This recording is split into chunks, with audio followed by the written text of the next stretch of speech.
बासु, ये सेवक तो चोर है। ये अब्बा हुजूर के कमरे में चोरी कर रहा है।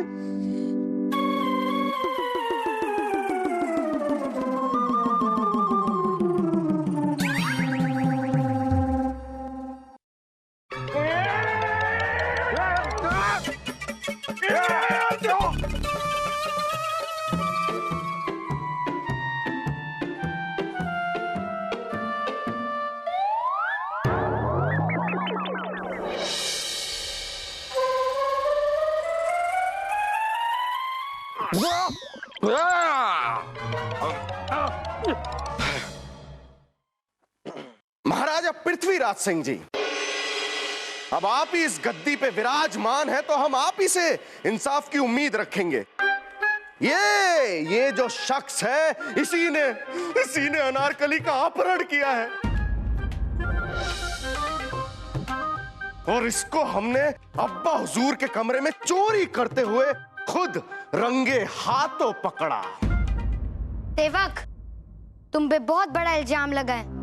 अब तुम ही बताओ, कहाँ है अनारकली? खुशखबरी झापना, खुशखबरी झापना खुशखबरी है। चींटियां चक्कर खा गई। क्या? चींटियां शक्कर खा गई झापना।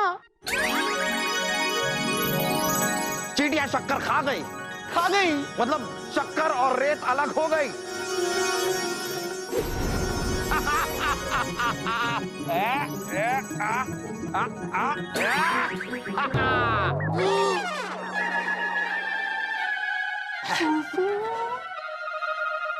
सही पहचाना आप लोगों ने। हम हैं मोहम्मद जलालुद्दीन अकबर और आप दोनों ये आइए।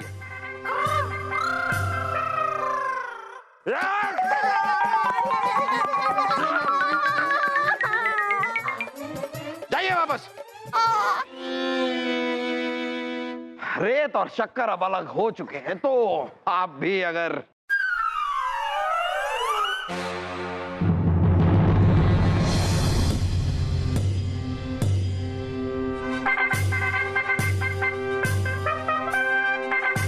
तो महाराज पृथ्वीराज सिंह, हम तो अपने तख्त पर लौट आए हैं। हम उम्मीद करेंगे अब आप भी अपने राज्य लौट जाएंगे। रुक जाइए। तो महाराज पृथ्वीराज सिंह, हम तो अपने तख्त पर लौट आए हैं। हम उम्मीद करेंगे अब आप भी अपने राज्य लौट जाएंगे। रुक जाइए।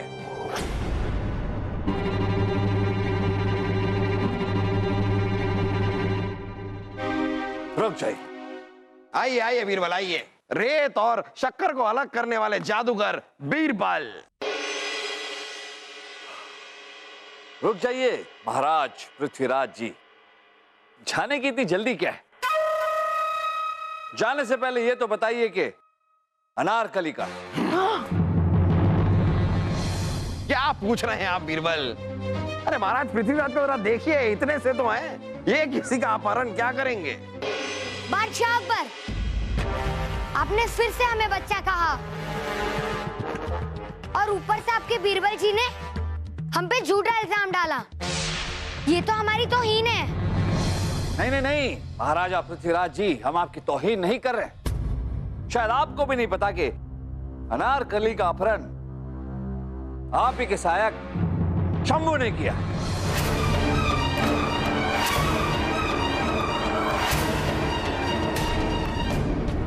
शंभू? आपके पास क्या सबूत है? हमारी पुरानी आदत है, हम बिना सबूत के तो इल्जाम ही नहीं लगाते। सबूत है ये रुमाल जाफर। ये रुमाल हमें उसी बक्से में से मिला जाफर, जिसमें अनारकली को डालकर महल से बाहर ले जाया गया था। इस रुमाल पर बेहोश करने वाली दवाई लगाई गई। इसका मतलब इसी रुमाल को सुंघाकर अनारकली को बेहोश किया गया। जब इस रुमाल को हमने हाथ में लिया तो हमें इस बात का एहसास हुआ कि ये रुमाल रंग छोड़ता है। ये देखिए, कुछ इस तरह। फिर हमारे जहन में आया कि इस रुमाल ने अगर हमारे हाथ पे रंग छोड़ा है तो उस इंसान के हाथ पे भी रंग छोड़ा होगा जिसने अनारकली को बेहोश किया।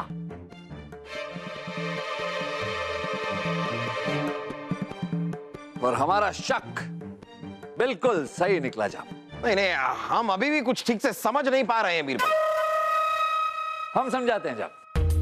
जब हम महाराजा पृथ्वीराज जी से मिलने उनके कमरे में गए तो हमने देखा कि इनके पास जो कठपुतली है, इनके सलाहकार, उन पर लाल रंग लगा हुआ था।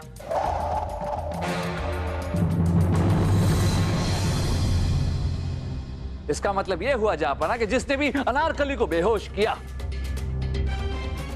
इस रुमाल का रंग उसके हाथ पर लगा और बेख्याली में उसने उस कठपुतली यानी तेनाली को छुआ और उसके हाथ का रंग तेनाली पर लग गया।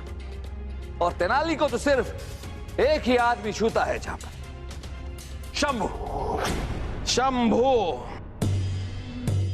सिपाहियों गिरफ्तार कर लो इस शंभू को। शंभू, हम जानते हैं कि आप बोल तो नहीं सकते, लेकिन हाँ, आप हमें उस जगह तक जरूर ले जा सकते हैं जहां आपने अनारकली को छिपा कर रखा है।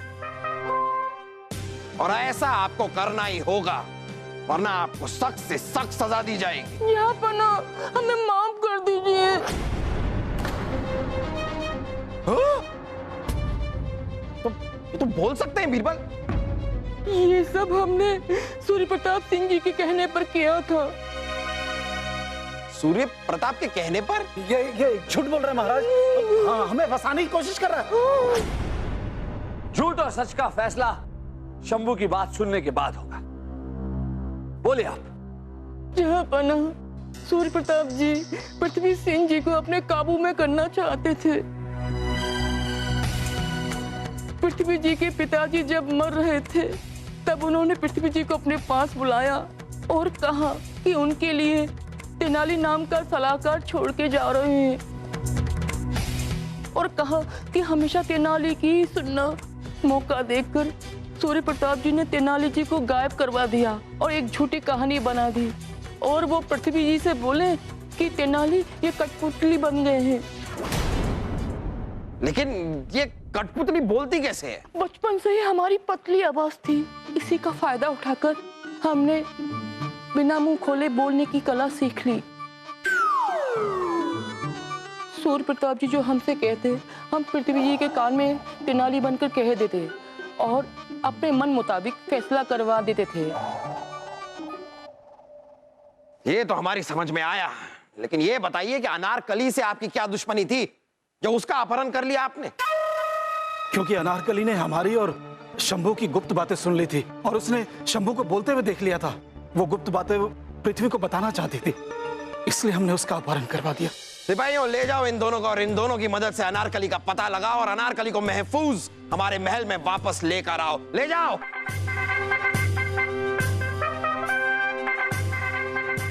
शुक्रिया बीरबल जी, आज आपकी मदद से हम उन धोखेबाजों की चुंगल से आजाद हो गए। देखिए महाराजा पृथ्वीराज सिंह जी, भले ही आप महाराज हैं, लेकिन फिलहाल आप बच्चे हैं और बहुत प्यारे हैं। हमारी आपके लिए एक सलाह है, जब आप बड़े होंगे तो सारे फैसले अपने दिमाग से लीजिएगा और सुनिए सिर्फ अपने दिल की, किसी कठपुतली की नहीं। क्योंकि अगर आपने कठपुतली से सलाह ली तो आपके दुश्मन आपको कठपुतली का नाच नचाएंगे। समझे? समझा। हम आपकी नसीहत हमेशा याद रखेंगे। आज तक हम भी मान गए कि आप ही हर मुश्किल का हल।